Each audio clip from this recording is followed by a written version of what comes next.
Écoute bien cette histoire, parce que certaines décisions semblent faciles sur le moment, mais elles peuvent détruire une vie entière. Un samedi après-midi, sous le soleil lourd de Freetown, une femme sortit calmement de sa maison. Elle ne cria pas, ne pleura pas, et ne regarda même pas derrière elle. Une voiture neuve, une Honda blanche brillante, l'attendait devant la porte. Elle monta à l'intérieur et partit. Derrière elle restaient 6 petites filles qui pleuraient, un homme à genoux. Dans la poussière, et une famille brisée. Cette femme s'appelait Abigail. Mais pour comprendre comment une mère peut quitter ses enfants de cette manière, il faut revenir au commencement. Dans la ville de Freetown vivait un homme nommé Bayo. Bayo n'était ni célèbre ni riche, c'était simplement un charpentier. Ses mains étaient larges et dures, couvertes de cicatrices, laissées par des années de travail. Son atelier n'était qu'une petite cabane en bois, remplie d'outils usés et de poussière de sueur. Chaque matin, il se levait à 5 heures, enfilait ses vieux vêtements tachés de bois et marchait vers son atelier. Pour commencer une autre longue journée.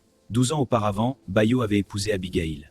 À cette époque, Abigail était une femme joyeuse. Elle avait de longs cheveux brillants, une peau marron clair et des yeux qui riaient facilement. Elle croyait encore que la vie pouvait être belle même sans richesse.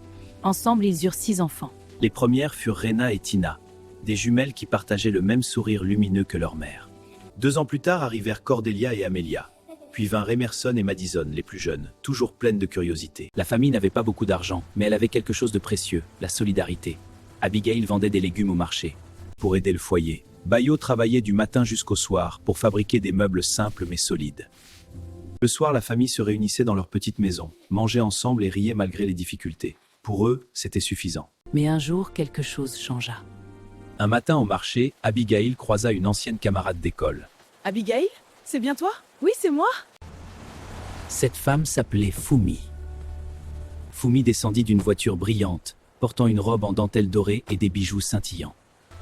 Elle dégageait une aura de richesse et de succès. Quand elle regarda Abigail, elle vit une femme fatiguée avec un panier de tomates. Ce moment planta une graine dans le cœur d'Abigail. Une graine d'envie. Le soir même, Abigail demanda à Bayo pourquoi ils étaient toujours pauvres. Pourquoi leurs voisins avaient des voitures et pas eux?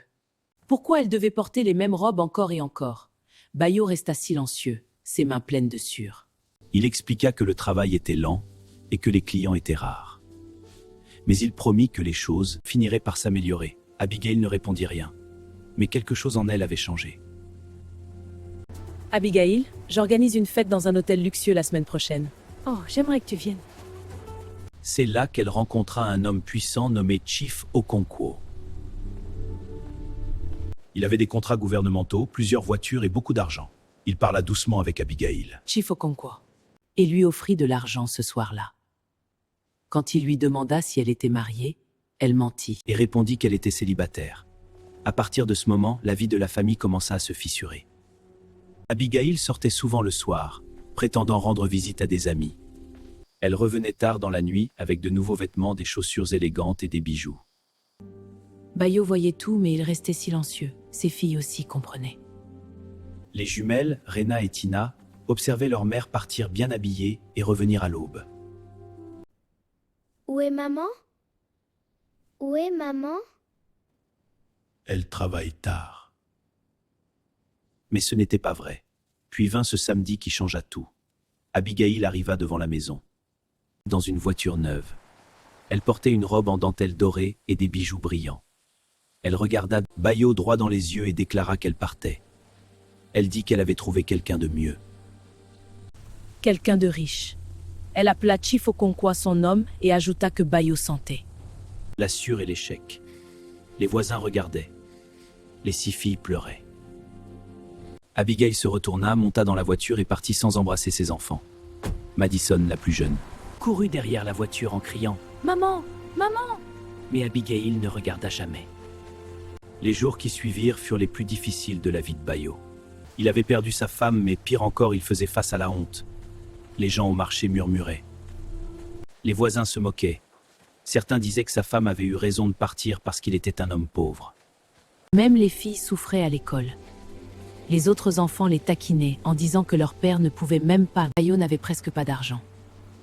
Pour amener ses filles à l'école, Il utilisait une vieille brouette. Il demandait aux 3 plus grandes de s'asseoir dedans et les poussait à travers la ville pendant 20 minutes. Ensuite, il revenait à la maison chercher les 3 plus jeunes. C'était humiliant, mais les filles comprenaient. Rena, qui avait 10 ans, Regarda un jour son père pousser la brouette sous le soleil. Elle vit ses mains fatiguées et ses yeux pleins de tristesse. Ce jour-là, quelque chose changea dans son cœur. Pendant la pause à l'école, elle parla à ses sœurs. Elle leur dit qu'elles allaient étudier plus fort que tous. Les autres enfants. Qu'un jour elles deviendraient des femmes importantes et qu'elles achèteraient une voiture. À leur père. Les filles acceptèrent. À partir de ce moment, elles changèrent complètement. Elles passaient leur pause à lire. Elles posaient des questions en classe. Elles faisaient leurs devoirs sans qu'on le leur demande. Même les plus petites comprenaient que leur père avait besoin d'aide. Les années passèrent. Bayo continua de travailler dur. Peu à peu, les gens commencèrent à remarquer la qualité de son travail. Ses meubles étaient solides et bien fabriqués. Puis un jour, une opportunité inattendue arriva. L'État annonça la construction d'une grande école secondaire à Freetown et cherchait des charpentiers pour fabriquer les meubles. Bayo prépara une proposition simple. Il se présenta devant les responsables avec ses vêtements propres mais modestes. Il parla avec sincérité. Il dit qu'il travaillerait dur et qu'il faisait tout cela pour ses filles. Les responsables virent quelque chose d'honnête en lui. Ils lui donnèrent le contrat. Ce fut le tournant de sa vie. Bayo loua un atelier plus grand et embaucha plusieurs ouvriers.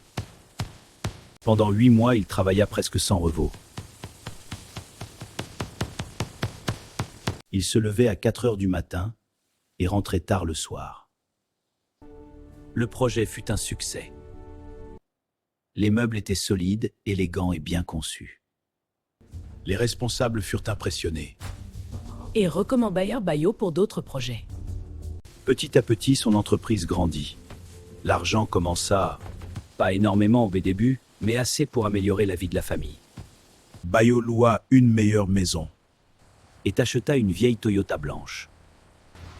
Le jour où il arriva à l'école avec cette voiture, ses filles crièrent de joie. Papa, tu l'as fait. Non, nous l'avons fait ensemble. Les années continuèrent à passer. L'entreprise de Bayo devint très prospère. Il ouvrit une usine avec plusieurs employés.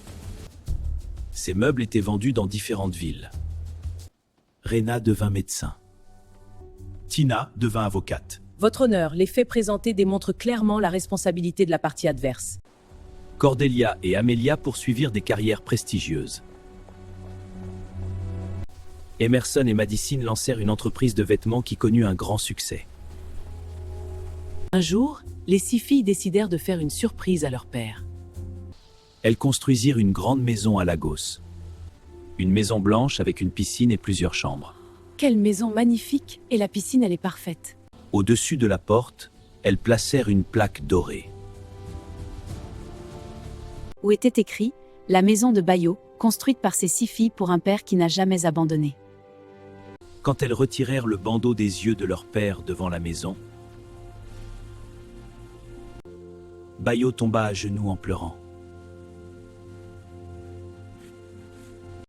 Elle avait vu dans un journal la réussite de Bayo et de ses filles. Elle venait demander pardon. Elle avait vieilli et perdu toute sa richesse. Chief Okonkwo l'avait abandonnée depuis longtemps. Bayo l'écouta en silence. Il dit qu'il lui avait pardonné depuis longtemps, mais qu'elle avait cessé d'être leur mère le jour Où elle était partie.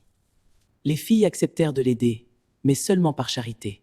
Elles lui louèrent un petit appartement et lui envoyèrent un peu d'argent chaque mois. Mais elle ne ferait jamais partie de leur famille. Et ainsi, la femme qui avait choisi la richesse facile sur l'amour véritable termina sa vie seule, dépendante de la bonté de ceux qu'elle avait abandonnés. Pendant ce temps, l'homme qu'elle avait méprisé devint respecté, et ses filles devinrent fortes et accomplies.